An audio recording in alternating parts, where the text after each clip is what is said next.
Hey guys, Aaron here. Getting paid.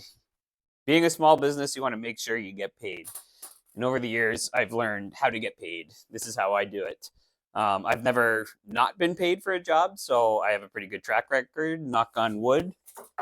So yeah, I've never actually had someone not pay me for my services, but I hear tons of stories where people have been burned and they haven't got paid. So what I do now, we're not into the landscape maintenance, but now what I do is if we're doing any job, it's 50% upfront the morning we start. I want e-transferred or a check. And if they pay by check, I go into my truck, I take a picture of it, mobile banking, boom, it goes in instantly, it clears, there's no problems, and then we begin. Now, on a bigger job, sometimes we're into a job, it could be $20,000, $30,000. Then obviously I'm not going to take 50% up front. I'll probably take, if it's $30,000 job or a $20,000 job, we'll take, five or 10,000 right off the bat. And then we'll do progress payments throughout the job. So if it's a $30,000 job, we'll take, $6,000 the first morning we begin. A couple of days later, I'll get another six, and we'll sort of do that. We'll do progress payments throughout the until we get to the final $6,000 or 5,000 owing. And then after we do a walkthrough and we make sure everything's good and they're happy, then they pay me the final amount. Like I said, I've never been burned doing it like that, and people are generally easygoing doing it like that. So that's how I do the construction jobs. Now, back in the day when we used to do landscape maintenance and weekly cutting and we are billing monthly, people would give post-dated checks for their monthly service, which was great too because I would invoice them on the first of the month, and then 30 days would go by. So by the time we did a month's worth of work, they would owe that money at the end of the month on the 30th or the 31st. I would cash their check and we would be paid. The people who didn't do post-dated checks back then, we were just getting into e-transfers. Everybody was still a little iffy about them, but some people would e-transfer at the end of the month. Some people, most people, when I would invoice them for the maintenance, they would pay me on the first. When I would send the invoice on the first, they would just pay me for the month in advance, which was really nice of them. But I had a good customer base, so even when I started, they were good clients and they knew how it was for a small business that we need paid. It's important. We have to pay our employees, we have to pay our suppliers, we have expenses to pay. So most of these people understood that, and they would pay me before I even did the work, which was great. Um, Other ways, I accept credit card for my jobs. I do, but I tell the people right off the bat it's not a good idea because the way I do it is through my telephone. I have a chip I put in there and an app, and you're going to get charged an extra 3% on top of your taxes and on top of your job costs already. Most people say forget it, I don't want to do it. Some people say okay, I don't care, it's through my business, we'll do it like that, which is fine. I tack on another 3%, and I don't want to lose that 3% out of my pocket, so they're happy to pay it. But I try not to use that. Most people pay me check, certified check, cash, e-transfer. We take it all.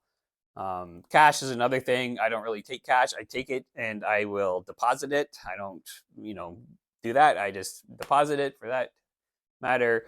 I know when you're a small business, it's people are always thinking, oh yeah, I'm going to cash and not pay the government, blah blah blah. Well, it's good to show that your business is making money. If you are depositing that money and being honest about it, the bank is going to notice that you're making deposits of cash deposits, and again, it's more money going into your business, into your account, and they're going to offer you more money, lines of credits, loans, credit cards, whatever. So it is helpful depositing all the money you make. Yeah, you have to pay taxes on it, but that's life. You got to pay taxes. So that's that.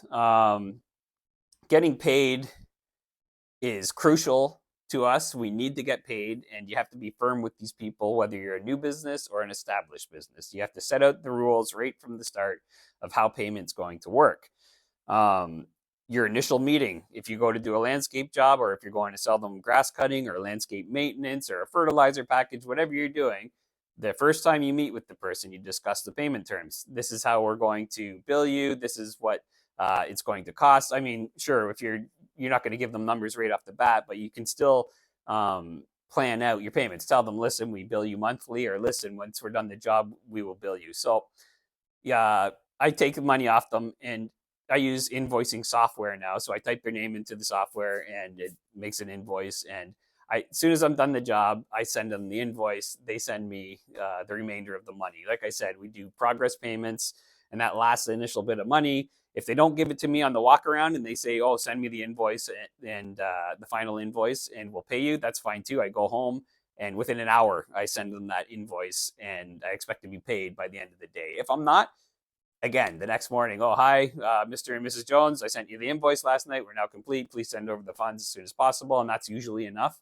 But there's been times where people play games, and so if I send that invoice after we're done the job, we're done, we're not going back there, we've spoken to them, they're happy, everything's, and I send the invoice that evening and I don't have the money by the time I wake up in the morning, they get the first invoice. I send it again and say, oh, a reminder to pay your balance.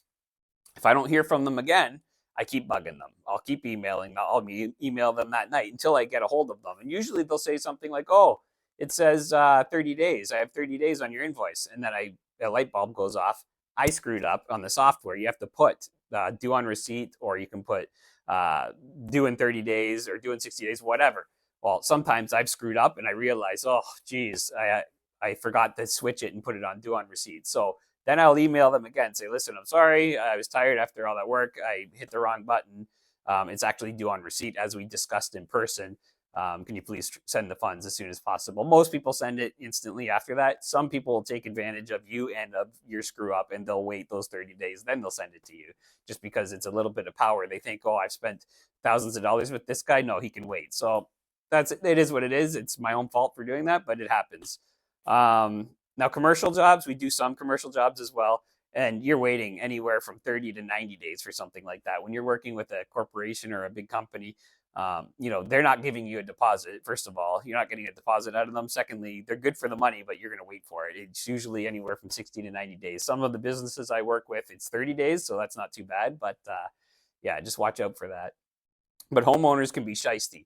We finished up jobs before, and they know that we're just cleaning up. We've been there a few days. We're just cleaning up. We're ready to go. And all of a sudden you see their car going down the street because they don't want to give you that extra, they don't want to give you that last check or whatever. And then, that email, they know we're finishing. That's why they're leaving. It happens a lot, believe it or not. And you watch them leave, and I tell the crew, I say, yep, there they go. It's time to pay the bill. You know what I mean? They don't want to give us their last bit of money. It's not that I don't think it's that they're not happy with the job. We've never had any complaints or anything like that. But it's just giving up that last little money after they've given you thousands. They feel like you can wait. So I send them the final invoice as soon as I get home. Sorry, we missed you. You must have you're busy. You had to go out, but payments due now upon receipt. Here's your invoice. Please send the e-transfer, blah, blah, blah. Let me know if you have any questions. And usually when I wake up the next morning, the funds are there. Back in the grass cutting, we've had a couple of issues where we would do the weekly maintenance. We would cut, and there's a few shady people, right? This is at the very beginning. And oh yeah, I'll pay you next week. Well, there was this one person, and we all knew it was sort of shady. The house was for sale and stuff. And I thought, I don't know if this guy's going to pay us. So one of my workers actually parked the big mower behind his car, so we couldn't leave. And when we were done blowing and everything, we knocked on the door, and I said, listen, it's time to pay up. You're 4 cuts behind. You owe us, I forget what it was, $300 or something. And he pulled his wallet out and paid us cash, which is fine. But I had a feeling, like every other week, he was just going to hop in his car and take off before we were done, while we all have our earmuffs on and we're working away on the property. So we got the money out of him regardless, and didn't do much business with them after that. But at the beginning, you're trying to take money from anyone you can. So yeah, don't be shy. Get your money out of these people. Like I said, it's been 16 years. I've never, ever been burned. I did have one job where we got blamed for wrecking his grass, although he had a daycare going on in his backyard. And I paid for I resodded his backyard. That's in another video. But regardless, I've always been paid. I've never had a problem doing it like this. I suggest you do it like this. If anybody does it differently, let me know down below how you do it, because maybe I can change what I do to do it the way you're doing it. Guys, I have lots of videos on landscaping and owning your own business. I've been in business 16 years. I've been doing this for 27 years. Check out my other videos. Please like this video and subscribe, and I'll see you again. Thank you.